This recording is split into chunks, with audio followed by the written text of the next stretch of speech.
I remember the moment my chest tightened, like something inside me already knew the truth before my mind could catch up. I was not supposed to be there that day. Not at that hour, not in that part of the city. Ottawa felt colder than usual, even for late October, and the wind cut through my coat like it had something personal against me. I had just stepped out of a small clinic near Spark Street, my fingers still numb from the antiseptic smell and the silence of waiting rooms. I told myself I would go straight home, no stops, no distractions. But life does not ask for permission before it changes direction. I walked into the Redo Center just to warm up for a minute. Just a minute. That is what I told myself. Then I saw him, my brother, standing alone near the food court, and everything inside me shifted. I stopped breathing properly. I stopped thinking clearly. I just stood there, watching him like a stranger I somehow recognized. He looked smaller than I remembered. Not physically.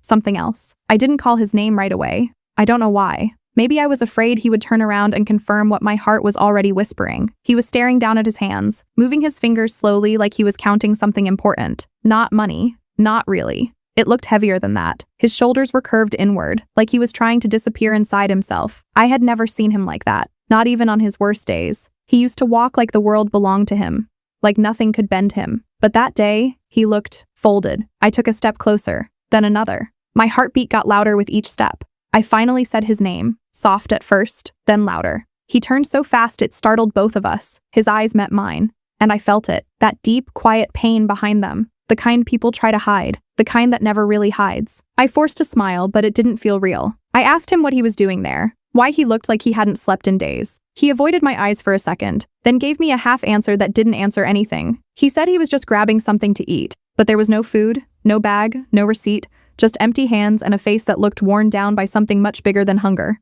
I asked about his truck. He always drove everywhere. Always. He hesitated. That was my first real alarm. He said he didn't have it that day. Said he came by bus. I laughed a little, thinking he was joking. He didn't laugh back. That silence hit harder than any words could. I felt something crack inside me right then, because I knew. Not everything, but enough. We sat down near the window, where the light made everything look too honest, too exposed. I kept watching him, trying to match this version of him with the one I had grown up with. They didn't feel like the same person. He kept his hands on the table, fingers locked together like he was holding himself in place. I asked simple questions. He gave complicated silences. Then slowly, like something breaking open, he started talking. Not in a straight line, not clearly, just pieces, fragments, words that didn't fully connect at first. But I listened. I didn't interrupt. I didn't rush him. I just listened, and what I heard made my stomach twist. His wife Renata had changed things. Not suddenly, not loudly, quietly, slowly, like a shadow growing longer without anyone noticing. At first it sounded normal. She handled bills, organized accounts, took care of paperwork. He trusted her. That was his first mistake. Not because trusting is wrong, but because the wrong person was trusted. Over time, he stopped seeing details. Then he stopped asking. Then he stopped knowing. His money was still being earned. Still being deposited, but not where he could reach it. I felt anger rise inside me, sharp and immediate. I asked him why he allowed that. He didn't answer right away. When he did, his voice was low. He said it didn't feel like a choice anymore. That sentence stayed with me. It echoed, because that is how control works. It doesn't announce itself. It replaces choices until there are none left.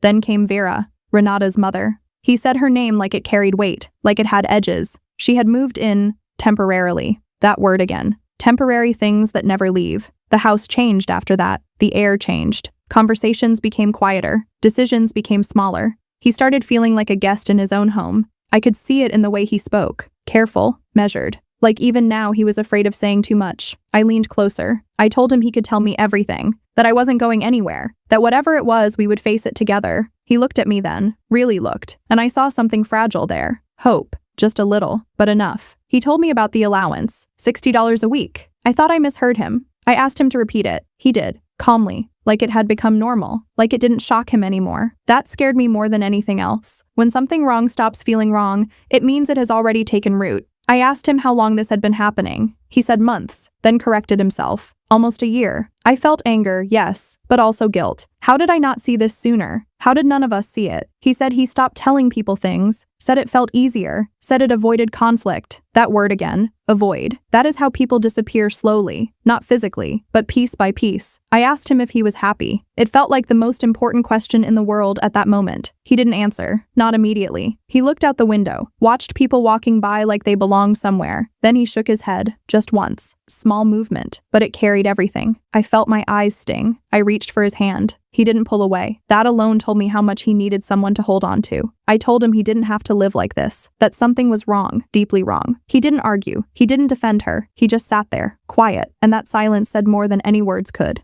That evening, I couldn't sit still. My mind kept replaying everything he said, every pause, every hesitation, every word he didn't say. I started writing things down, not because I had a plan yet, but because I needed to understand. Patterns started forming, small details connecting into something bigger, something deliberate. This wasn't random. This wasn't misunderstanding. This was control, structured, quiet, effective. I felt cold realizing that, because it meant it was intentional, and intentional things don't fix themselves. The next few days blurred together. Calls, notes, research. I spoke to someone who understood situations like this. They used terms I had never thought about before, words that gave shape to what I had felt but couldn't explain. It made everything clearer and heavier, because once you understand something, you can't ignore it anymore. I didn't tell my brother everything right away. I didn't want to overwhelm him. He was already carrying too much. Instead, I stayed close. I checked in. I listened more, watched more, and slowly, I started seeing just how deep this went. One night, he called me. His voice was different, not stronger, but not as broken either. He said something had happened, something small, but it didn't feel small to him. He had asked a simple question at home, and the reaction he got, it shook him. He said it made him realize something. That fear had become normal, that walking on eggshells had become routine, and for the first time, he said he didn't want that anymore. I stayed silent for a second, let that sink in, because that moment, that shift, it changes everything. I told him we would figure it out, step by step, carefully, no rush, but no turning back either. He agreed, and for the first time in a long time, I felt something I hadn't felt since that day in the Rideau Center. Not fear, not anger, something else, something fragile, something dangerous, hope. But deep down, I knew this was only the beginning, and beginnings like this, they don't come without consequences. The consequences did not arrive loudly, they came quietly, like everything else had. A few days after that call, my brother started noticing small changes at home. Doors that were usually left open were suddenly locked. Conversations stopped when he entered a room. Renata's tone shifted from calm control to something sharper, something watchful. Vera watched him more closely too, like she was measuring every move he made. He told me it felt like living under a microscope. Every step, every word, every breath felt observed. I told him to stay calm, to not react, to keep everything normal on the surface. But inside, I knew something had already been triggered. People who build control systems don't give them up easily. They protect them, and sometimes they fight harder when they feel them slipping away. Then came the first real crack. It happened late one night. My brother had gone to check his email, something he rarely did anymore because it usually led to arguments. But this time, something felt off. There was a message from his employer, a formal one. It mentioned a change in his payment structure. He didn't understand it at first, so he read it again, slower this time. Then it hit him. His salary had been redirected again, not split, not adjusted, fully redirected, to an account he didn't recognize. His hands started shaking when he told me this. I could hear it in his voice, that mix of confusion and fear. I felt my stomach drop, because this was new, this was escalation, and it meant one thing. Renata knew something had changed. She just didn't know what. I told him not to confront her, not yet. But he didn't listen. Maybe he couldn't. Sometimes the pressure builds too much, and you just break. He said he asked her calmly. Just one question. Where is my money going? That's all. He said the room went silent. Then Renata smiled. Not kindly, not warmly, cold, controlled. She told him he was imagining things. That everything was fine. That he was overreacting again. That word again. Again. Like this had been happening for a long time. He said Vera stepped in then, her voice louder. Accusing, saying he was ungrateful, saying he didn't understand how much Renata did for him. I could feel his pain through the phone, because this wasn't just about money anymore. This was about being erased in his own life. That night didn't end well. He told me voices got louder, not screaming, but sharp enough to cut, words that stay longer than bruises. Renata said something that broke him. She told him he was weak, that without her, he wouldn't even know how to survive, that everything he had was because of her management. I felt rage burn inside me hearing that, but he didn't fight back. He said he just stood there, quiet, absorbing it, like he always had, until something inside him finally snapped. Not loudly, not dramatically, just a quiet realization. He told me, "I don't recognize myself anymore." And that sentence, it broke me too. The next morning, something unexpected happened, something none of us saw coming. My brother went to his truck, the one he barely used anymore. He opened the door, sat inside, and just stayed there for almost an hour. He didn't drive, he didn't move, he just sat, holding the steering wheel like it was the only real thing left in his life. He told me later that it was the first time in months he felt something close to control, something that belonged to him. And in that moment, he made a decision. Not fully formed, not fully planned, but strong enough. He said he wasn't going to stay silent anymore.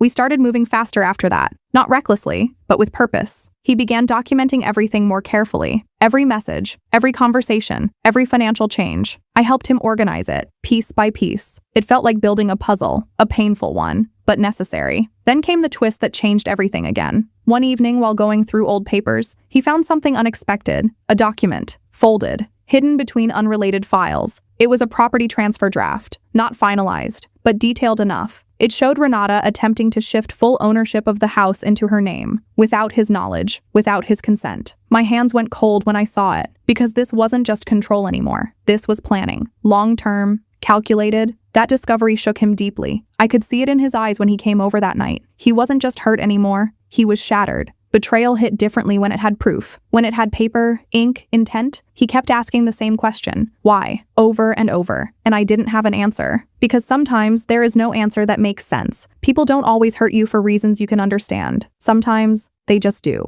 And you're left picking up pieces that don't fit anymore. That night he broke down. Completely. Not quietly, not controlled. He cried like I had never seen before. Years of silence coming out all at once. And I just held him, because that's all I could do. After that, things moved toward a breaking point. We arranged a formal step, something structured, something that couldn't be twisted or denied. When Renata received the notice, her reaction was immediate. Not denial this time, not quiet control, anger, direct, sharp. She confronted him that same evening, accused him of betrayal, of going behind her back, of destroying their marriage. The irony of those words didn't go unnoticed. He told me he didn't argue, not this time. He just listened. Then he said something simple, something powerful. He said, "I just want my life back." That sentence changed the room. He said even Vera went quiet after that. The following days were intense, heavy. Every conversation felt like walking through fire. But something had shifted. My brother wasn't the same anymore. He wasn't folding inward. He was standing, not aggressively, but firmly. And that scared them more than anything else. Because control only works when the other person stays small. And he wasn't small anymore. He was still hurting, still fragile, but stronger in a way that mattered. Slowly, boundaries started forming. Real ones. Not the invisible lines he used to follow, but actual limits. Clear, defined. And for the first time, Renata couldn't ignore them. The climax didn't come with shouting. It came with silence. A final meeting, papers laid out, decisions written down, no emotions left to argue with, just truth, clear and undeniable. Renata signed. Not willingly, but she signed. Vera left the room before it ended. My brother didn't look at either of them when it was done. He just sat there, still, processing everything. Years of his life reduced to a few signatures. It felt heavy, but also necessary. Some endings don't feel like relief right away. They feel like loss, even when they are the right choice. Weeks passed after that. Slowly, things started changing. Not dramatically, but steadily. My brother moved into a small place. Simple, quiet, his own. He started rebuilding, piece by piece. It wasn't easy. There were days he doubted himself. Days he missed what he thought he had. Not what it actually was, but the idea of it. That's the hardest part. Letting go of what you believed something was supposed to be. But he kept going, and I stayed close. Not pushing, just present. One evening, months later, we sat together again. Not in a food court, not in silence, but at my place. Calm, peaceful. He looked different. Lighter, still healing, but real again. He smiled. Not forced, not tired, just real. And in that moment, I realized something. We didn't just get him out of that situation. He found himself again, and that mattered more than anything. But the truth is, not everything was fixed. Some scars stayed, some questions remained unanswered, and maybe they always will. But there was something stronger than all of that, something that survived everything. Love, real love, the kind that doesn't control, the kind that doesn't take, the kind that stays, and hope. Quiet, steady, still there. If this story touched your heart, don't forget to like, share, comment, and subscribe for more emotional stories.